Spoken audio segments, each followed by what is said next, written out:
vous le savez, il y a déjà eu une première séance sur l'axe Capricorne-Cancer.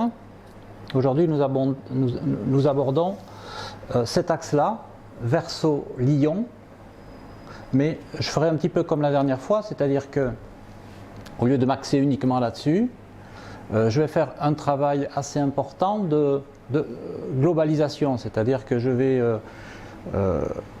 intégrer ces forces-là dans une globalité très large, puisque ça englobe en fait tout le vivant. Parce qu'on ne peut juger que d'une chose que si elle est prise dans un ensemble. C'est un petit peu le problème des sciences modernes aujourd'hui, c'est-à-dire qu'elles se spécialisent dans un domaine, mais elles n'ont pas suffisamment de notion de globalité, ce qui fait que finalement on perd le sens de ce qu'on fait. Alors, bon, je reviens sur l'explication de ce qu'est cette roue qui est utilisée en astrologie, qu'on appelle aussi l'horoscope, qui correspond. C'est pas joli? C'est parce que c'était dessus. Voilà. Bon, nous avons des signes, nous avons en correspondance des maisons et des planètes qui circulent. Donc c'est tout un ensemble de choses. Alors, ce cycle-là repose, ce cercle-là symbolise à la fois, en fait il symbolise les différents cycles de la Terre. On a le cycle annuel qui correspond donc à la rotation de la Terre autour du Soleil, mais qui est représenté ici, qui est vu de la Terre comme étant le Soleil qui fait le tour de la voûte céleste. Parce que chaque jour, par rapport à la voûte céleste, on va voir le Soleil qui se déplace, on ne le voit pas vraiment parce qu'il faut vraiment bien observer par rapport aux étoiles. Et en un an, il va faire le tour de la voûte céleste. Et en même temps, en un an, vous avez le déploiement de toutes les saisons, les 4 saisons. Et en astrologie, on divise 4 saisons en 3. Ça fait 4 fois 3, 12. Et on a 12 secteurs, 12 signes. Premier cycle, cycle annuel. Voilà. À partir de ce cycle annuel, qui est le cycle des saisons, on va juxtaposer un autre cycle qui est le cycle jour, qui correspond à la rotation de la Terre sur elle-même,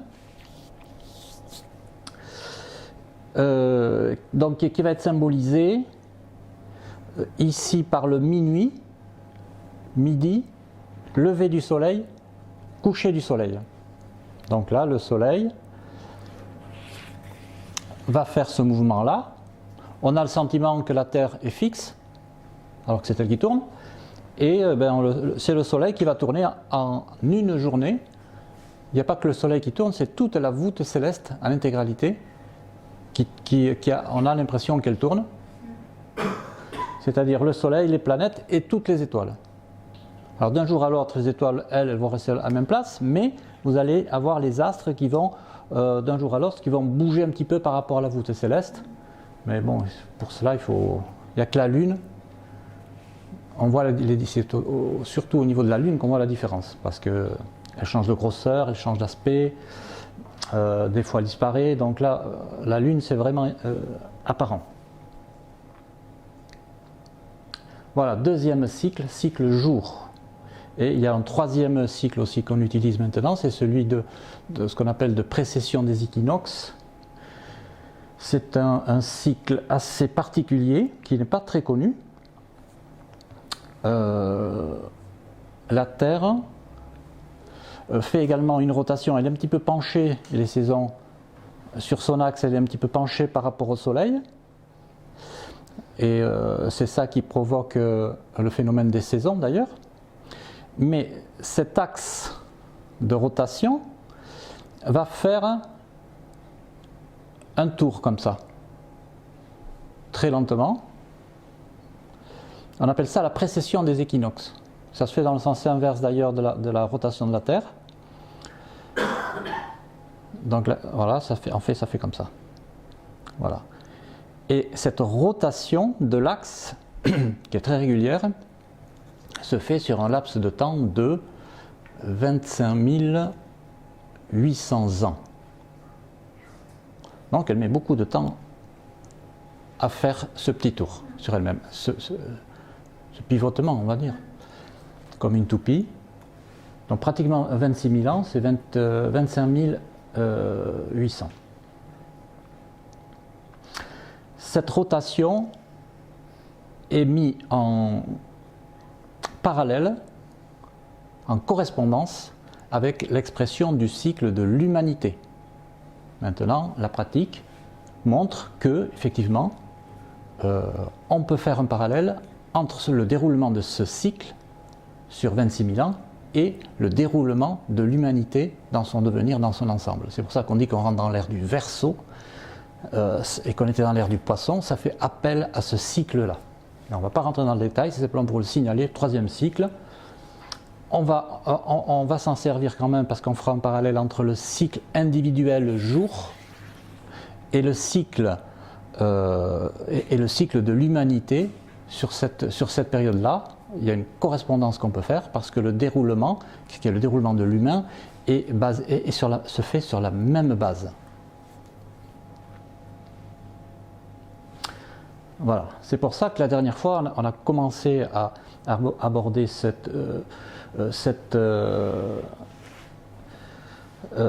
disons, l'axe Capricorne-Cancer sous ce jour-là,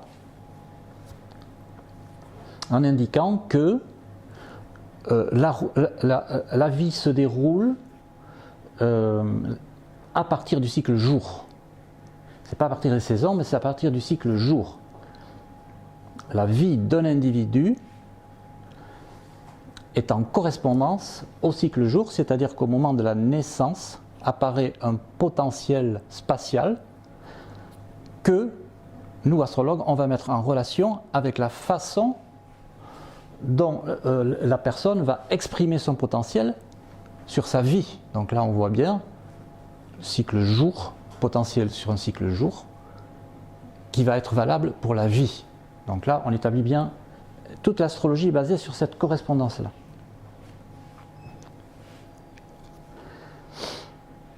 Bon. Alors, ce qu'on a vu, c'est que sur ce déroulement, donc on peut mettre en évidence un déroulement de ce cycle avec un début, une émergence de la vie et une fin de vie. Donc, je vous ai expliqué que selon moi, ce déroulement se faisait dans ce sens-là, qui est le sens de la rotation apparente du Soleil, lever, midi, voilà, qui est le sens de la vie. C'est la roue solaire qui est représentée dans toutes les traditions, qui correspond à la course apparente du Soleil. Donc ici en bas nous avons les origines, le début, l'émergence, et ensuite vous avez la vie qui se déroule, qui s'exprime et qui se termine à la fin, et à la fin on a, disons, tout est concrétisé, tout est réalisé. Donc on peut considérer que la vie, on parle de la vie humaine, parce que là nous avons vraiment la symbolique de l'expression de l'humain en tant qu'individu et en tant qu'humanité. On ne parle pas d'autre chose, c'est la vie humaine.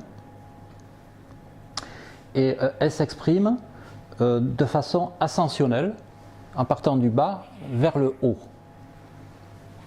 Donc on voit une force très puissante qui pousse l'être vers le haut. Et en même temps, ça se déroule comme ça, vers le haut, et bon, on dit qu'au fur et à mesure que les individus meurent, naissent et meurent, ça fait comme une spirale, et ça, disons, la force ascensionnelle se fait en forme de spirale.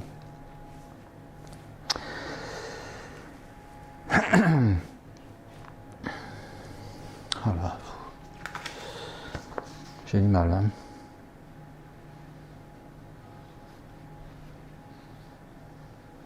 Ouais. Donc ce que je voulais vous dire pour illustrer tout ça, c'est quelques petits extraits.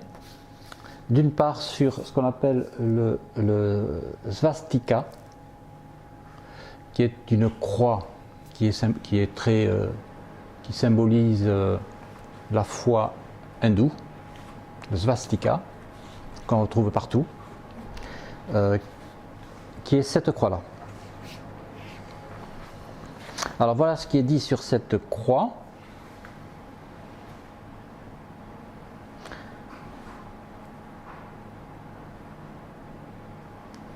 Alors, qui conduit au bien-être. Svastika désigne une croix aux bras égaux, s'infléchissant selon un angle droit et tournés tous dans le même sens, habituellement le sens des aiguilles d'une montre. Alors, les hindous font une nette distinction entre le svastika sinistrogire ou sovastika et le svastika dextrogire. Le dextrogire étant celui qui tourne dans le sens des aiguilles d'une montre. Ce dernier, le dextrogire, est regardé comme un symbole solaire, ce que je vous disais tout à l'heure, et imite la rotation, par la rotation de ses branches, la course quotidienne apparente du Soleil qui, dans l'hémisphère nord, part de l'est pour s'élever, quand il est en haut, il est côté sud, puis vers l'ouest. Donc là, c'est le sens qui est donné. Le svastika qui tourne vers la gauche, toujours sur le cycle jour, parce que là c'est dans la symbolique du cycle jour. Celui qui tourne vers la gauche, dans le sens inverse, qui est appelé sovastika, symbolise plus fréquemment la nuit. On redescend dans les ténèbres, la terrifiante déesse Kali et certaines pratiques magiques. Ici, un autre extrait là-dessus. Le svastika, proprement dit pointant vers la droite, donc c'est celui qui tourne comme ça, représente la construction, la croissance de l'être qui s'élève. Alors que celui qui pointe vers le bas, vers la gauche plutôt, représente l'involution, une forme de régression, ça c'est moi qui l'ajoute, la destruction. Donc c'est une dynamique destructrice. Ici au milieu, j'en parle tout de suite, hein. Ici nous avons une sorte de croix gammée. Oui. C'est la croix des signes fixes, parce que là c'est la croix des signes cardinaux, non mutables, plus exactement mutables. Ici c'est la croix des signes fixes, qu'on appelle aussi croix gammée, qui est une croix de bon augure. C'est-à-dire, comme celle-là, elle a été utilisée dans toutes les traductions, c'est une croix de bon augure. Là, au niveau du fascisme, ils ont repris cet emblème, mais tout ce qui s'est passé dans ce cadre de cette dynamique fasciste, en fait, était inversé. En fait, elle tournait, effectivement, il y avait une rotation, mais elle tournait dans le mauvais sens, puisque ça a réveillé de la haine, de la violence, ça a réveillé de la volonté de pouvoir et de puissance, ça a réveillé tout un tas de sentiments qui sont très négatifs et très destructeurs. Là, on voit ce qui se passe réellement quand on rentre dans une dynamique qui s'inverse par rapport à la dynamique normale, qui est une dynamique de construction.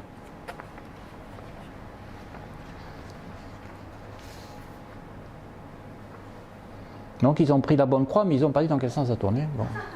Et on le devine.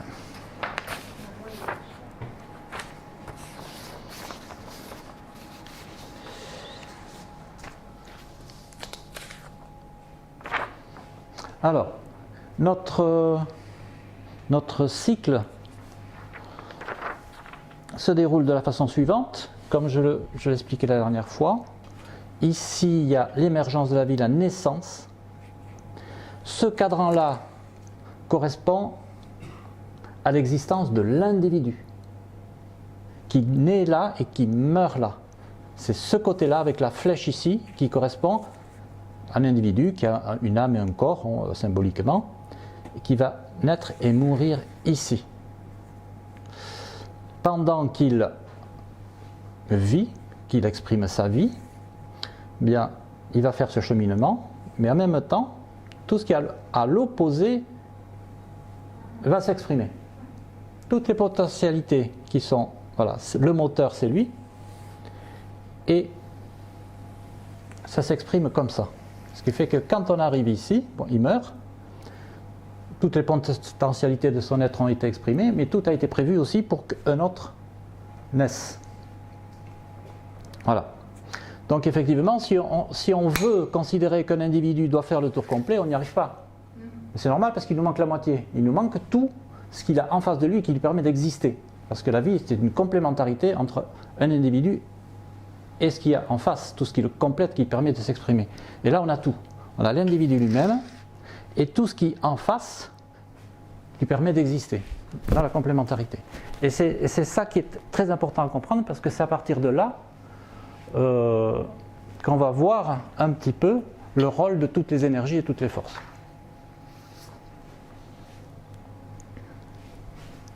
Bon.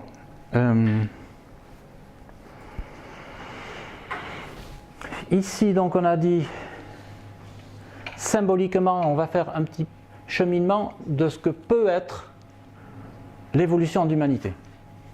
Avec le Verseau qui va symboliser l'au-delà de notre monde, Verseau, le ciel ou les cieux, et des forces psychiques, on va les appeler comme ça, qui, à partir du Verseau, vont être source d'une création qui va émerger au niveau solaire. Ici, le soleil correspond à l'esprit, source, qui va, disons que ce sont ces forces qui vont devenir force créatrice de l'ensemble du système.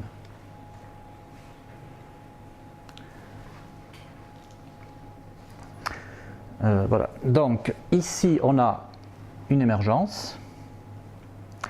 Cette zone-là correspond à la formation de l'être. On a ici la matière originelle, on va dire, de la Vierge.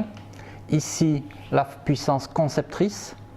Et ici on a la prise de forme de la vie d'un individu. Grâce à Saturne, qui lui a prise sur le réel, qui maîtrise l'ensemble de ce qui se concrétise au niveau de la vie sur Terre, et il va y avoir structuration et prise de forme ici, à partir des éléments primordiaux, il va y avoir une individualité qui va pouvoir exister. Bon, c'est très schématique, mais c'est pour vous donner une petite idée. Là, ici, l'être est prêt pour la naissance et il émerge. Là, il n'était pas encore lui-même. Ça, c'est une chose qu'on va... la naissance de l'être en tant qu'individu autonome se fait à la naissance physique. Avant, c'était la période préparatoire. C'est pour ça que l'individualité, le moi qui correspond à cette moitié-là, existe à la naissance. Avant, il était un petit peu les autres. Il n'est pas encore tout à fait lui-même. Il était sous dépendance essentiellement des autres, sans autonomie. Là, hop, il y a une prise d'autonomie. Une prise d'autonomie et il prend son autonomie en s'appropriant un espace. C'est pour ça qu'on trouve une correspondance entre l'énergie spatiale du moment, qui va lui correspondre, et il s'appuie là-dessus pour concrétiser son potentiel. Donc voilà, il y a une correspondance, une construction sur le cycle jour. Le cycle jour, c'est ça, c'est une rotation perpétuelle qui engendre la vie, parce que tout ce qui naît à un moment donné va s'appuyer sur les potentiels qu'il y a sur le cycle jour pour se projeter sur la durée de sa vie, en fonction de l'être. Chez un humain, la durée de vie, on la connaît, c'est aux alentours de 80-85 ans. Voilà. Donc ici, naissance, Et là, je schématise, on a l'expression de la vie dans sa totalité, de l'individu par rapport aux autres.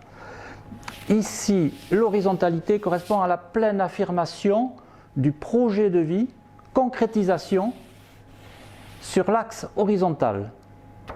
Mars-Vénus, on est dans la concrétisation, dans l'équilibre, moi, les autres, confrontation, complémentarité.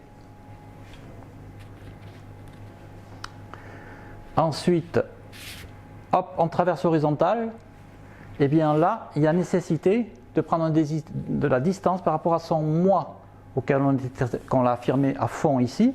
Et bien là, on commence à sentir que ça va être fini, les forces commencent à s'affaiblir, eh bien, il va falloir lâcher prise.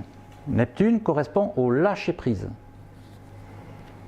Et pour préparer quoi? Ici, cette étape-là va venir préparer l'étape suivante, qui est, bon, un mot qui me vient, c'est le dégagement uranien, c'est-à-dire que c'est une capacité de libération de toutes les forces psychiques qui s'étaient enfermées dans cette incarnation, parce que là, on peut parler, oui, d'incarnation, c'est un mot que je n'ai pas cité, mais là, il va y avoir libération. Les forces qui se sont engagées vont se libérer et l'être va pouvoir retrouver son autonomie. Sous quelle forme? Sous une forme de force psychique. On connaît la puissance mentale du Verseau. Et il y a un autre mot qui le symbolise bien, mais que je préfère. Ici, on avait la conscience qui symbolisait la période Saturne. On avait la conscience, et là, il va falloir trouver le mot qui correspond exactement à ça, à l'expression de ces forces psychiques. Voilà, on va cheminer, voilà, et sur la fin, on essaiera de définir ce terme précis, qui est très simple, qui est dans l'usage quotidien, mais voilà, c'est celui, selon moi, qui est le plus approprié à cette puissance du mental et à cette liberté. Voilà, bon. Je vais essayer de vous donner un aperçu de cette globalité dont je vous parlais tout à l'heure, de l'ensemble des éléments qui rentrent dans l'expression de l'humain. On va le voir à travers deux choses. D'une part, la croix, les croix des signes du zodiaque. Parce qu'on peut regrouper les signes par croix. Ici, vous avez la croix des signes fixes. Ici, vous avez la croix des signes cardinaux en rouge. Et après, ici, vous avez la croix des signes mutables en noir. On va commencer par les fixes. On en a déjà un petit peu parlé. Ici, nous avons, alors cet axe, qui est l'axe qui nous intéresse aujourd'hui, représente la manifestation de l'esprit. L'esprit qui émerge ici, à partir de ces messagers, voilà le mot que j'ai cherché tout à l'heure, des messagers qui sont ici, qui sont des forces spirituelles qui viennent d'ailleurs, d'un au-delà, qui vont s'investir ici pour engendrer la vie sur Terre et pour finir l'humanité. Mais cet esprit, pour exister, a besoin de l'autre axe, qui est l'axe de la matière, de la matérialité. Ici on a taureau-scorpion, avec le taureau qui correspond à la matière terrestre, le lieu d'incarnation. Et en face, nous avons le scorpion qui correspond aux instincts qui se sont développés durant le règne animal. Toute la fonction du règne animal, ça a été vraiment de mettre en place tout le monde instinctif du vivant qu'on a en chacun de nous, puisque nous sommes d'anciens animaux. Voilà, donc l'être. Ici, nous avons les deux éléments fondamentaux de la vie, préexistants à la manifestation, qui sont l'esprit avec sa puissance L'esprit éternel, c'est une force stable qui existe en elle-même. Et la matière aussi, qui est là. Et c'est l'esprit qui va utiliser la matière pour exister, en fait. On peut dire que c'est l'esprit qui a créé la matière pour pouvoir évoluer.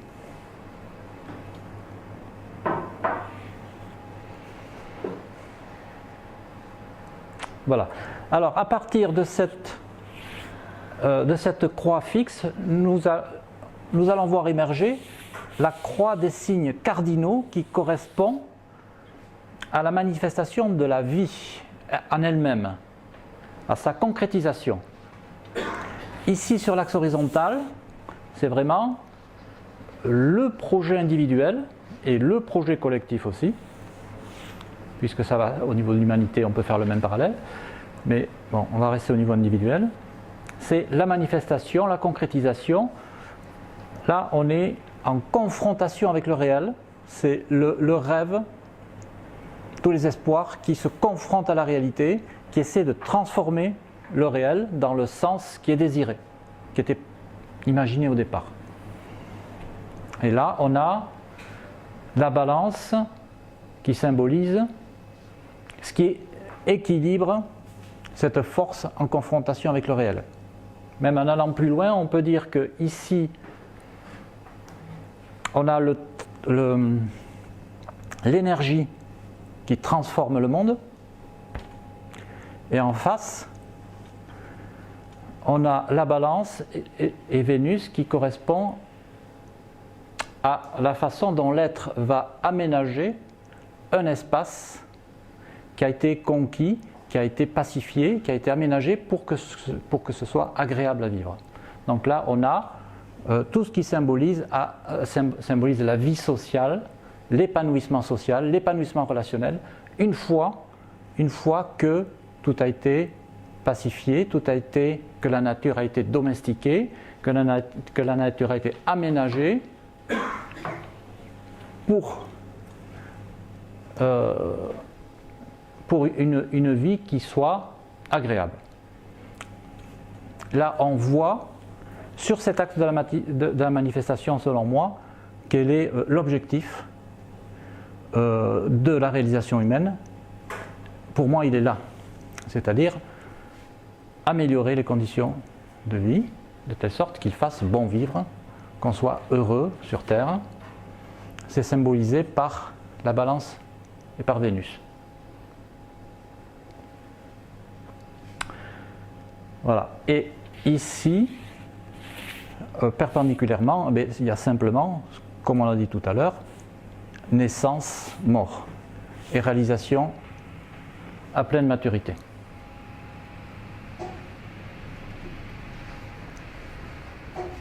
Ensuite, il y a la dernière croix, qui est la croix des signes mutables, qui indique la transformation. La transformation, on va commencer par celle-là, de la naissance jusqu'à la pleine affirmation. Ici, nous avons un passage qui est l'apprentissage de la vie. Mercure qui symbolise le jeune qui est curieux, qui joue et qui s'essaie et qui va découvrir la vie et puis qui va essayer de dire tiens, ben ouais, tout m'est possible, je peux faire des grandes choses, mais qu'est-ce que je peux bien faire? Il faut que je découvre ce que je peux réellement faire de ma vie. Et donc il va se donner des ambitions à partir de là, mais tout seul il ne peut pas. Donc ici en face, on a Jupiter, c'est sa fonction d'éducateur, c'est l'éveilleur de talent. Symboliquement, Jupiter correspond à celui qui va éveiller, faire découvrir tout le potentiel que l'humain peut utiliser, et il apprend petit à petit à se connaître et à voir ce dont il est capable. Et là, on a la concrétisation. Ici, une fois que tout est concrétisé dans le réel, on va préparer quoi? On va préparer cette période-là, période Verseau, qui correspond à l'âge de la retraite. période Verseau correspond à l'âge de la retraite, qu'on appelle aussi âge d'or. C'est un moment où on est encore assez bien pour faire tout ce qu'on veut, si on a réussi à rester en bonne santé, c'est entre 60 et 80 ans. Et on est dégagé de toutes les obligations qu'on avait avant, et on jouit d'une certaine liberté de faire un peu ce qu'on veut, tant qu'on est en bonne santé, et on va en profiter pour faire plein de choses encore. Donc quelque part c'est un âge d'or, dont on bénéficie, à cet âge-là on bénéficie de la façon dont on a vécu. Si on a bien vécu, si on s'est bien organisé, on peut avoir une retraite agréable. Parce qu'on aura bien travaillé pour sa retraite.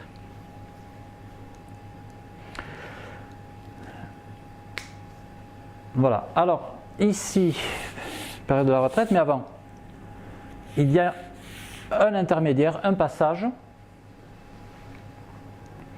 qu'on peut appeler pré-retraite. C'est le passage entre la vie active, où le moi est vraiment engagé à fond dans ce qui fait sa vie et ce qui est important pour lui, à la retraite où il faut qu'il s'en dégage complètement, et puis qu'il voyage, qu'il fasse autre chose, voilà. Donc il faut qu'il se dégage. Et Neptune a ce pouvoir-là de permettre le lâcher-prise, l'ouverture à autre chose que lui-même. Donc là, il va y avoir un desserrage des taux, un relâchement des liens avec le moi, des liens avec ce qui rattache à la matérialité, avec ce concret-là de l'expression du moi. En face de ça, nous avons la Vierge. La Vierge qui correspond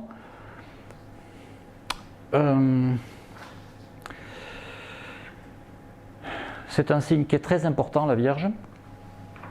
J'ai tellement gambergé dessus que je ne vois plus rien. Alors, la Vierge face au poisson, ça symbolise toutes les énergies qui vont permettre d'épurer, on va dire. L'épuration, c'est un mot, voilà, je reprends le fil, c'est-à-dire que ici, qu'est-ce qu'il fait l'être qui arrive à ce niveau-là? Il se décharge, il se déleste de son fardeau, quelque part, qu'il portait jusqu'à présent. Donc il laisse tout ce qui est en cours en se disant, bon, moi j'ai assez bataillé toute ma vie, c'est aux autres maintenant de prendre la suite. Voilà. Donc il se déleste de ses obligations personnelles, tout ce qu'il portait, toutes ses responsabilités qu'il avait, il s'en déleste, que les autres s'en débrouillent, mais il ne peut pas le faire comme ça. Il ne peut pas tout lâcher, démerdez-vous, non. Donc il y a tout un travail là, de préparation qui se fait au niveau de la Vierge, qui est il faut faire des bilans, il faut bien tout répertorier, pour que ce soit repris par les autres dans les meilleures conditions possibles. C'est vrai que j'ai commis des erreurs, là j'ai fait des mauvais choix, on va le mettre de côté, on va l'oublier, retenez ça plutôt, mais voilà. Donc en même temps, il va y avoir un tri qui va être fait au niveau de ce qui est intéressant. Et ça, c'est toutes les petites mains, on va dire, toutes les personnes au service, parce que c'est un signe de service, c'est en principe, voilà, c'est les gens qui sont au service de ce que font les autres et qui vont permettre de clarifier tout un tas de situations. Et en même temps, il y a un travail intérieur qui se fait grâce à la Vierge, que ce soit au niveau de la santé, parce qu'il faut aussi remettre les choses en ordre aussi à l'intérieur du corps, parce qu'il y a eu beaucoup de désordres qui ont été commis dans le tumulte de la vie. Il faut quand même se soigner un petit peu. Donc c'est en rapport avec la diététique, avec l'hygiène de vie, avec même la médecine, tout ce qui est le signe de la Vierge. Et travail intérieur, c'est-à-dire que dans le catholicisme, le signe de la Vierge est mis en relation avec cette notion de péché, cette notion de purification intérieure, de travail intérieur, grâce à la confession et tout ça. J'en passe des meilleurs, vous connaissez tout ça par cœur. Tout ça c'est très vierge, parce qu'il faut devenir pur comme une vierge, quelque part. Parce qu'on a tellement péché en étant en confrontation avec la vie, de 36 façons, pour que Uranus il soit à l'aise, il faut qu'il soit propre.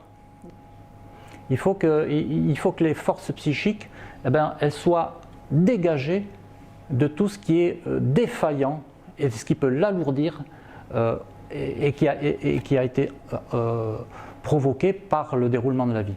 Il faut que ce soit le meilleur qui puisse s'exprimer. Donc il faut aussi couper les liens avec la matérialité, mais en même temps il faut nettoyer tout ce qui n'est pas bon. Bon. On a terminé notre petit cycle des quatre axes, des quatre croix, des trois croix. Alors maintenant, petit tour d'horizon sur les planètes. Parce qu'on a parlé des signes, il faudrait parler un petit peu des planètes. Je vous les ai symbolisées ici, du mieux que j'ai pu. Là, on a tous les corps célestes du système solaire qui sont symbolisés. Nous avons ce qu'on appelle les luminaires Soleil-Lune, qui ne sont pas des planètes. C'est les seuls astres qui sont utilisés en astrologie qui ne sont pas des planètes.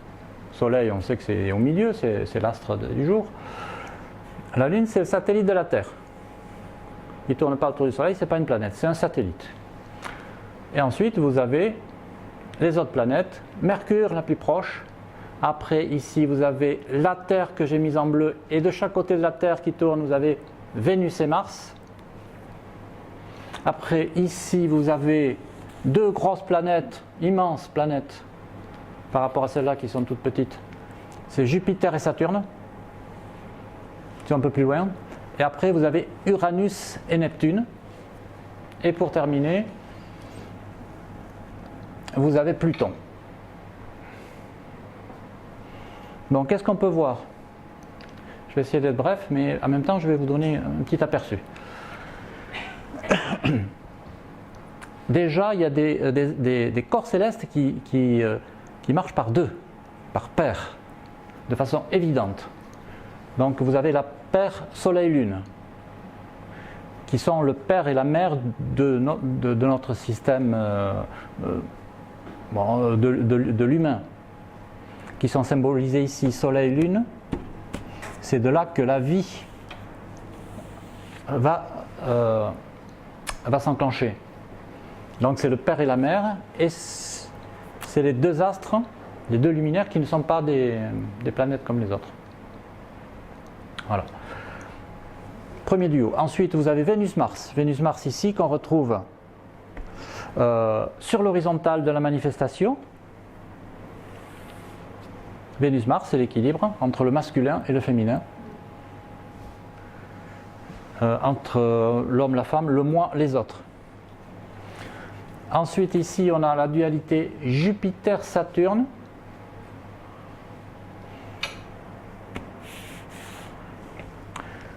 Deux grosses planètes, et en plus, elles trônent en haut. Les plus grosses, elles sont en haut. C'est pas pour rien. Effectivement, c'est les deux planètes-là qui symbolisent l'humain. On a vu tout à l'heure que dès que l'enfant naît et découvre la vie, hop, qu'est-ce qu'il a en face?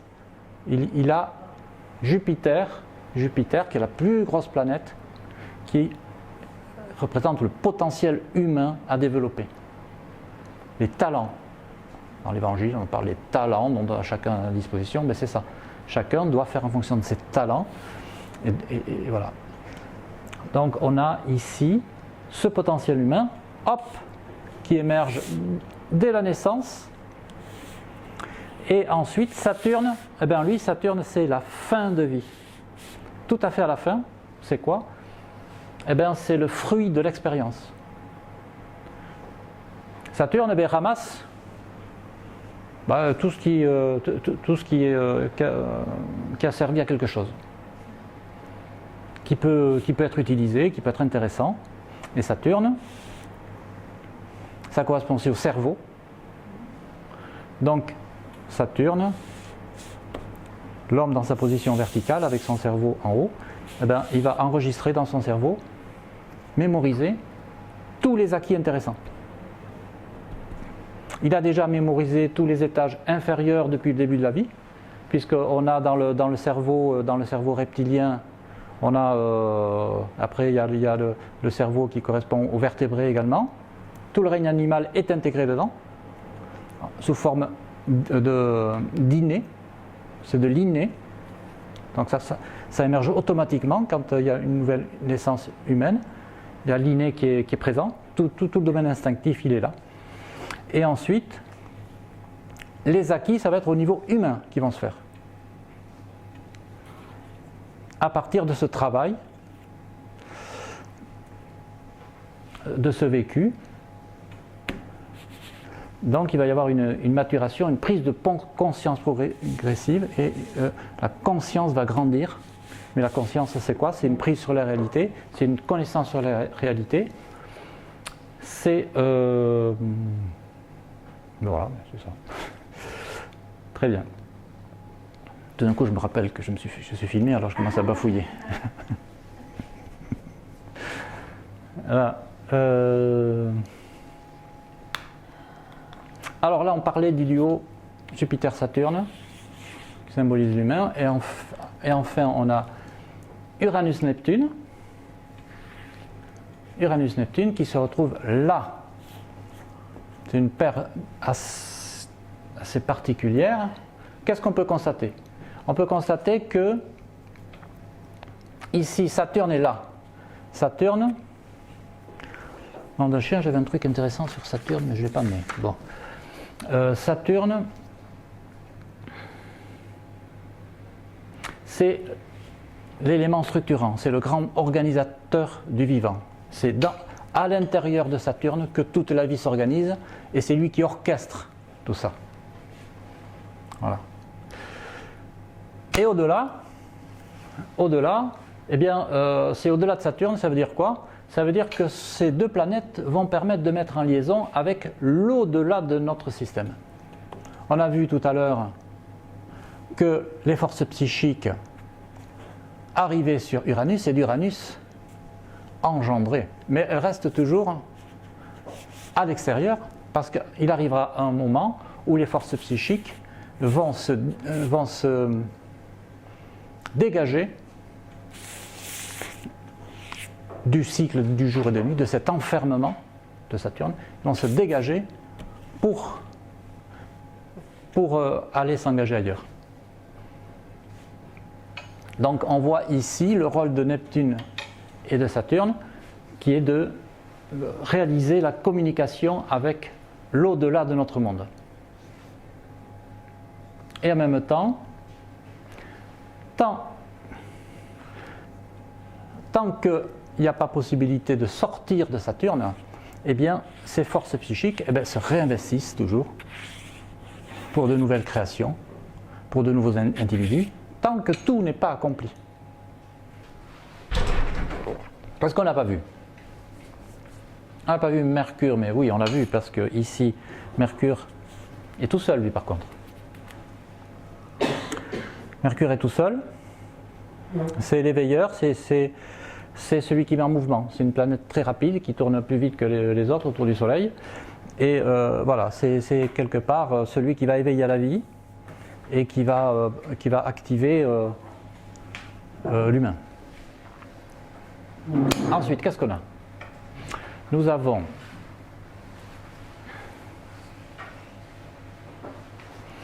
intéressant de voir que Mercure se trouve dans la croix des signes mutables au début, qui va activer Jupiter.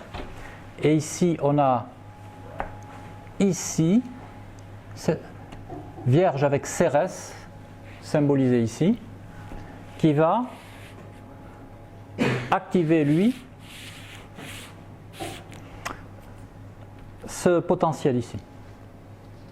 Donc là, on voit Mercure qui est en relation avec ces deux éléments-là, et celui-là, Cérès, qui est en relation avec ces deux-là.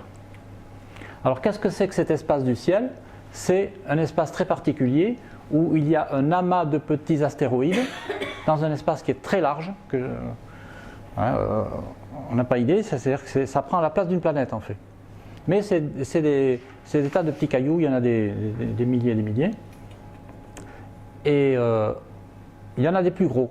Et il y en a un qui est beaucoup plus gros que les autres, c'est Cérès, qui a une forme de planète, qui est considérée comme une planète naine, et qu'on commence à utiliser de plus en plus en astrologie et qu'on assimile à toute la symbolique de la Vierge. Alors c'est intéressant, en approfondissant, on se rend compte quoi ? On se rend compte qu'effectivement, on peut faire une association entre une humble petite planète, qui est une sorte de petite fée qui essaie de tout nettoyer, alors que c'est le bordel autour d'elle, parce qu'elle est au milieu des astéroïdes.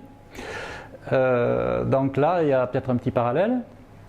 Et tous ces astéroïdes représentent un petit peu tout un tas de concrétions, d'agglomérats qui sont des déchets, qui symbolisent quelque part les imperfections de l'humain dont il faut se dégager. Donc là, une fois qu'on a vécu, on se retrouve avec cette zone à gérer où il faut se défaire de tout un tas. Voilà, c'est tout le travail à réaliser ici pour faire un tri. Bon, dans la religion, on dit qu'il faut trier il faut faire le tri entre le bon grain et l'ivraie. Alors ça rejoint la dynamique du signe de la Vierge, et bien sûr il y a beaucoup de défauts, donc il y a un gros travail de nettoyage à faire. Donc c'est comme une grande lessiveuse un petit peu. Bon, alors voilà pour cet astre là. Et ensuite, qu'est-ce qui reste? Il y a encore un axe dont on n'a pas parlé, c'est le Taureau-Scorpion.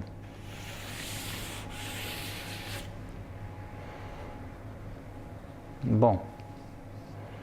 Il n'y a plus de. Qu'est-ce qui reste comme planète? Il reste Pluton qui est en correspondance avec le Scorpion traditionnellement, donc là il n'y a pas de problème. Pluton, Scorpion, c'est tout à fait cohérent aussi, on va le voir pourquoi.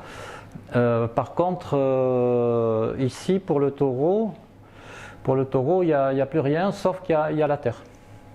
Il ne reste plus que la Terre, mais en astrologie, on ne va pas utiliser la Terre pour faire des prévisions, parce que ce n'est pas utilisable. Parce que la position dans le ciel de la Terre, elle n'y est pas. Donc on n'a jamais pensé que la Terre pouvait être le Taureau, parce que justement, Dieu n'a pas pensé en créant la Terre qu'il fallait peut-être faire un astre qui soit utilisé pour l'interprétation astrologique, mais bon, voilà. En fait, moi je pense tout simplement que la Terre c'est le Taureau, parce que le signe Taureau a vraiment toutes les caractéristiques terriennes. Et puis c'est tout à fait logique, c'est-à-dire que c'est l'incarnation, l'être qui vient s'incarner là, et là on a les forces instinctives qui vont lier l'être à la Terre. Donc là c'est la croûte céleste, la végétation, c'est tout ce qui se passe au niveau de la croûte terrestre qui est lié au Taureau. Donc là, pour moi c'est la Terre, et ici, alors là pour moi c'est la plus grosse énigme, parce que traditionnellement on utilise Pluton.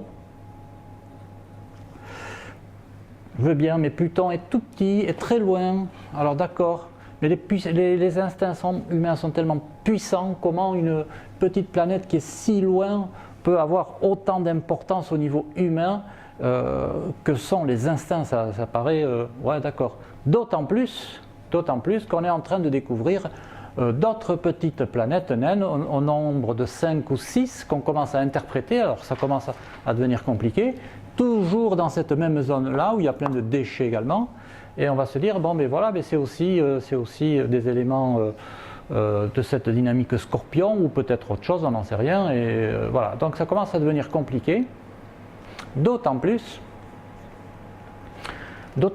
que au niveau des traditions, ce qu'on appelle les instincts est en relation avec les mondes, ce qu'on appelle les mondes infernaux.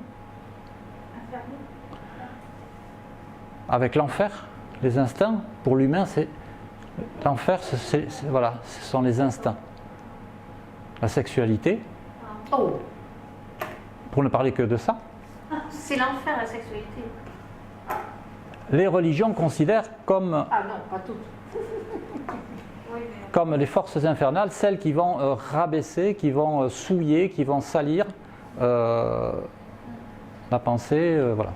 Et qui sont source, c'est vrai que les instincts sont source souvent de grosses problématiques parce que il y a toujours des rivalités, parce que bon, mais moi je veux cette fille, mais lui aussi, donc automatiquement ça va pas coller. Il va y avoir des rivalités, mais ça c'est les instincts. Bon, alors traditionnellement, les enfers c'est où? C'est souterrain. C'est souterrain. Ces enfers, il y a le feu. Et paradoxalement, dans la description des enfers, il n'y a pas que du feu. D'ailleurs, c'est même pas du feu. Souvent, c'est des univers glauques, très lointains. Et même, il y a cette idée que l'enfer est aussi loin de nous, de notre lieu de vie, que le ciel. Mais à l'opposé, en bas. C'est quand même bizarre, parce que le centre de la Terre, il n'est pas si loin que ça. Alors l'hypothèse que je fais, c'est que peut-être il y a un lien entre les instincts et le centre de la Terre, peut-être. Mais que cette zone-là, avec Pluton, effectivement, ça a quelque chose à voir avec le Scorpion et avec les enfers quelque part. Pourquoi ? Bon, ils sont à côté d'Uranus et Neptune, donc c'est dans le ciel, donc ils sont loin, d'accord, de nous, ils sont aussi loin peut-être, mais voilà. En fait, ce qu'il faut voir, il faut se représenter dans le vécu humain des forces ascensionnelles qui nous poussent, qui nous font monter vers les cieux, c'est-à-dire vers des lieux du ciel qui sont plus élevés, qui sont plus évolués, et qui a peut-être vers le bas des univers où c'est moins évolué. Donc soit on peut régresser vers des enfers, vers des mondes moins évolués, soit si on arrive à monter, on va évoluer vers des mondes qui sont plus évolués. Donc Uranus représente ça, cette capacité à s'élever, à s'améliorer, à s'élever, mais Uranus va se dégager de ce qui le gêne, ce qui n'est pas bien. C'est des attitudes qui sont des défauts du comportement. Bon. Et tout ce qui n'est pas bien va être rejeté, ce qui est le rôle de Scorpion, ça va être rejeté, mais ça va être rejeté vers le bas. Donc nous vers le bas, c'est dessous la Terre, mais très très loin. Alors pour moi, c'est effectivement, c'est par là, mais vers le bas. C'est-à-dire que les forces uraniennes, elles sont plutôt vers le haut, et les forces plutoniennes, elles sont plutôt vers le bas. Effectivement, bon, mais quelque part, par rapport au Soleil, elles sont là, alors que Uranus vers le haut. Donc là, ça se conçoit tout à fait. Cette notion de chose qui va vers le bas, on retrouve ça dans la symbolique du poisson, parce que la séparation se fait ici. Le poisson symbolise une énergie ascendante et une énergie descendante. Ascendante vers le haut, vers Dieu, vers le ciel, vers un idéal. Et après, bon, mais ce qui n'est pas bien, les gens qui ont péché, ben eux, ils ont droit à l'enfer, donc ils vont descendre. Ils vont descendre dans ces zones infernales qui sont en bas. Moi, je le conçois comme ça. Mais donc là, quelque part, on se retrouve dans une zone qui est au-delà d'Uranus et Neptune, qui est pour moi une zone de ce qui est nuisible. Bon, là, il y a ici, aux portes de cette zone, porte de l'enfer, on a Pluton qui a l'air un peu plus costaud que les autres, qui peut jouer le rôle de, peut-être un rôle particulier, c'est possible.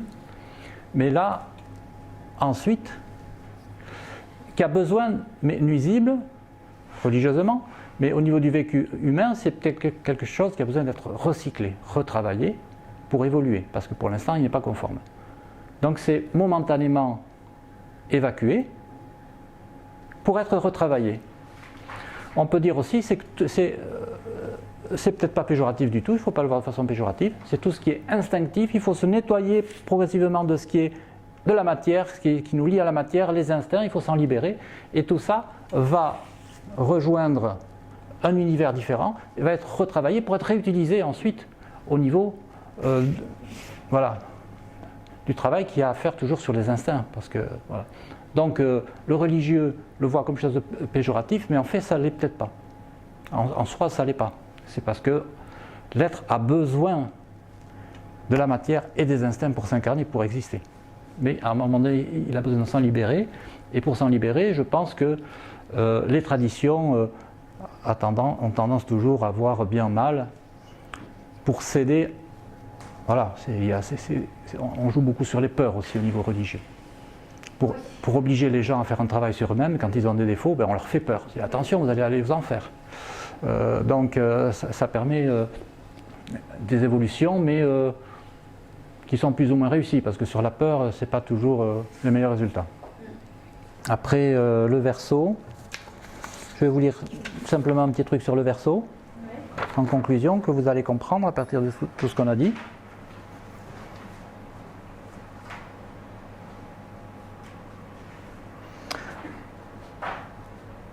Alors le Verseau est le dernier des 3 signes d'air. Air froid de l'hiver, air glacé des cimes. Oh, c'est pas ça que je voulais dire. Ouais, bon. Sa couleur bleue est le symbole de la vie spirituelle. Elle figure l'azur du ciel infini. Donc ça rejoint ce qu'on disait, cette volonté de rejoindre le ciel. Il est le dernier des 4 signes fixes, le seul qui soit un signe humain.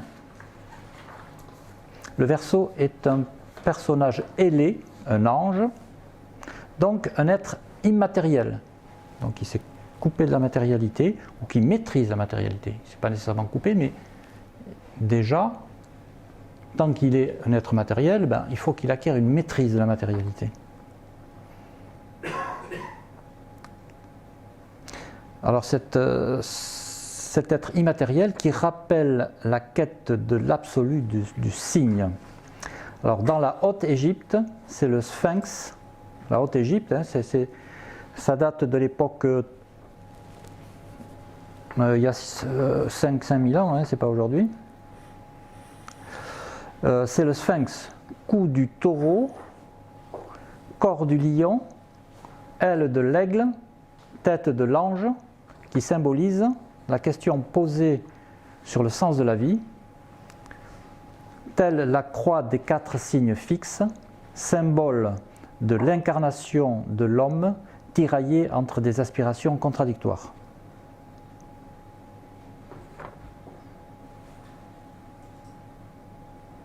Alors le Verseau symbolise au cœur du dernier cadran du zodiaque la mission humanitaire de l'être. Il évoque la solidarité collective, la coopération, la fraternité et le détachement des choses matérielles. Son maître traditionnel est Saturne, auquel on a adjoint, après sa découverte, Uranus.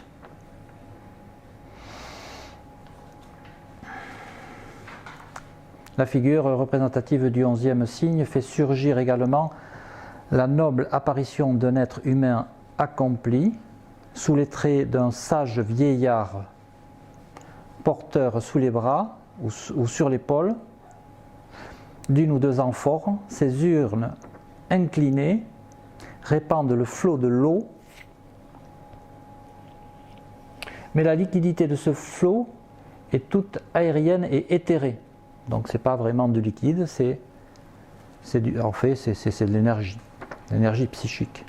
Le caractère fluide de l'air y participant autant que la nature amollie et relâchée de l'eau. Ce milieu invoqué ici est assimilable aux eaux de l'air répandues par les ondes ou fluides de l'océan aérien. Bon, il joue un peu avec les mots, où nous baignons. Voilà. Donc à retenir pour moi cette notion d'humanisme et de fraternité universelle qui est inclus dans la symbolique du Verseau.